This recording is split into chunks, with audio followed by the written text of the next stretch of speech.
टीना education में आप सभी का आज फिर से स्वागत करती हूँ। तो आज मैं अपने फ़ोन की एक छोटी सी स्क्रीन शेयर करके आपको ये बताने वाली हूँ कि बीएड इंटेंसिव के दौरान जो तृतीय सेमेस्टर में होती है बीएड, तो उसमें इंटेंसिव से पहले एक छोटी सी प्री इंटेंसिव होती है।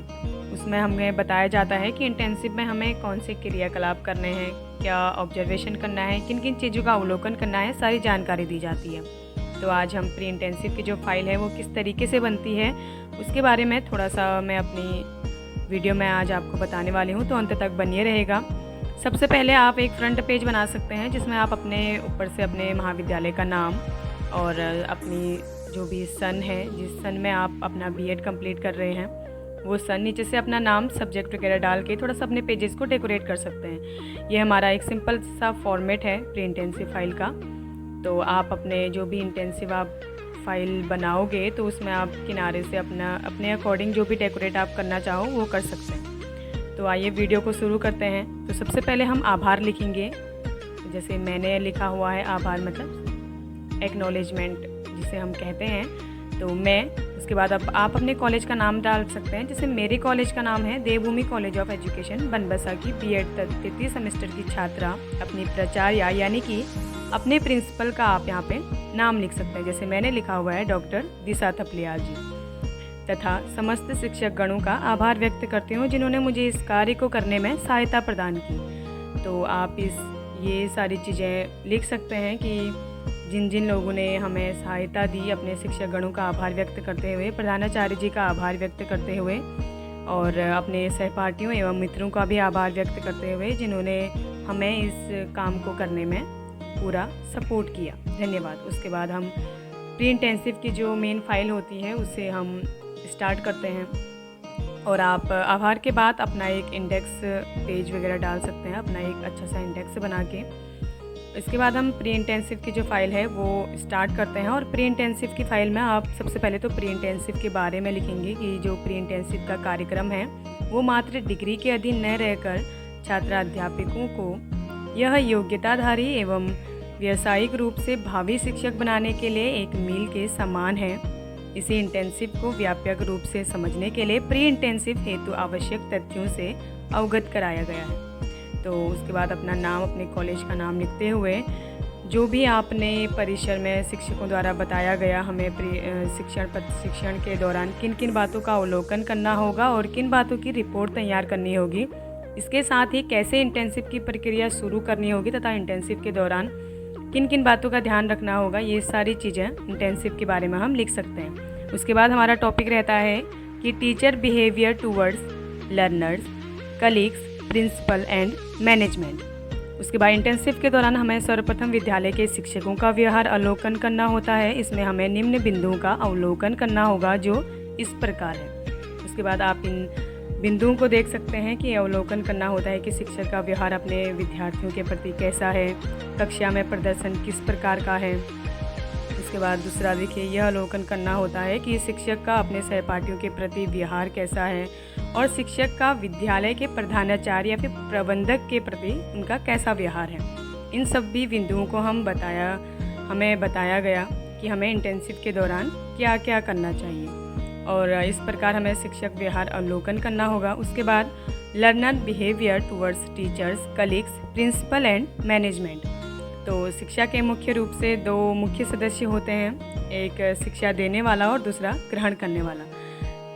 तो जो भी हमें शिक्षा के व्यवहार को अवलोकन करना होगा, हमें शिक्षकों द्वारा ऐसा बताया गया है कि शिक्षार्थी के जिन बिंदुओं के अवलोकन करना होगा उनका विवरण इस प्रकार है। सबसे पहले हमें बताया गया कि कक्षा में शिक्षार्थी के व्यवहार को उनके शिक्षक के प्रति अवलोकन करना होगा।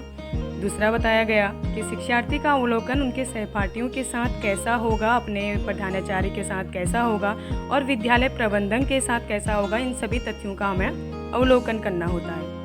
तीसरा बताया गया कि शिक्षार्थी कक्षा में उत्साहवर्धक रहते हैं या नहीं रहते हैं, इन सब चीज़ों का अवलोकन करना है तथा वे शिक्षक से किसी समस्या को पूछने के लिए किस तरह का व्यवहार करते हैं, इन सब चीज़ों का हमें अवलोकन करना होता है। उसके बाद हमारा नया टॉपिक स्टार्ट होता है जो कि है क्लासरूम इंस्ट्रक्शन। शिक्षण प्रशिक्षण के दौरान कक्षा का वातावरण और कक्षा अंत क्रिया अत्यंत आवश्यक होती है। क्लासरूम इंटरेक्शन कैसा होगा तथा किस प्रकार कक्ष में छात्रों का क्रियाशील रखा जाएगा तथा कक्षा का वातावरण कैसा उत्साहवर्धक होगा, इसके बारे में भी हमें कॉलेज प्रेशर में बताया गया। यानी कि प्री इंटेंसिव के दौरान हमें ये सारी चीज़ें बताई गई कि हमें इंटेंसिव में किस तरीके से आप अपना काम करना है। इसी के आधार पर कक्ष अंततः क्रिया का अवलोकन करना होता है। उसके बाद नया टॉपिक हमारा रहेगा कि टीचिंग मेथड हमें क्या क्या यूज़ करने हैं टीचिंग मेथड में पढ़ाने के लिए। इंटेंसिव के दौरान हम किसी विधि का उपयोग करेंगे और विद्यालय में कैसी विधियों का अवलोकन करेंगे, यह बताया गया। इसके साथ में यह भी बताया गया कि टीचिंग मेथड विद्यार्थियों के अनुसार ही होनी चाहिए, जिससे विद्यार्थी को समझ आ सके। और टीचिंग मेथड की बारीकियों के बारे में भी बताया गया। हमें टीचिंग मेथड में ये सारी चीज़ें बताई गई कि हम जो भी मेथड यूज़ कर रहे हैं, वो जो भी हम जिनको पढ़ाएंगे, जिस कक्षा में पढ़ाएंगे, वो विद्यार्थी के अकॉर्डिंग ही रहना चाहिए। उसके बाद टीचिंग एड्स, यानी कि हम टीचिंग के दौरान जो भी चीज़ें जो हमारा श्यामपट है, हमारा चार्ट है, मॉडल है, जो भी हम यूज़ करेंगे, इसके बारे में हमें सारी चीज़ें बताई गई। उसके बाद टीचिंग टेक्निक्स हो गए, शिक्षण के दौरान प्रयोग में लाया गया तथा किन किन विषयों के लिए टीचिंग तकनीक का प्रयोग करना ज़्यादा आवश्यक है। जैसे साइंस के लिए टीचिंग तकनीक का सबसे ज़्यादा माना जाता है कि टीचिंग जो भी तकनीक्स हैं उनका हमें उपयोग करना चाहिए। उसके बाद नया टॉपिक आता है को कैरिकुलम एक्टिविटी।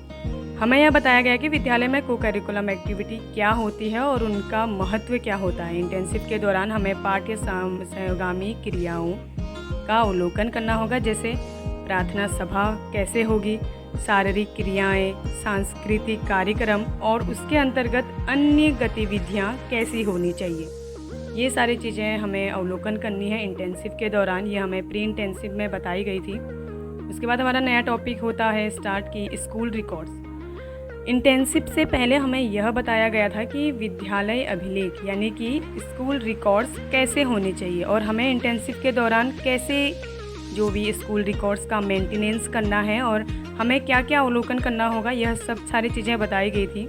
इसमें कुछ मुख्य बिंदुओं का हमें अवलोकन करना होता है, जैसे अटेंडेंस रजिस्टर होगी, जो भी क्लास की अटेंडेंस रजिस्टर होगा उसका हमें अवलोकन करना है। और सेकेंड है जैसे फीस रजिस्टर हो गया, एडमिशन रजिस्टर हो गया और स्कॉलरशिप रजिस्टर हो गया, MDM हो गया, रिज़ल्ट प्रिपरेशन हो गया।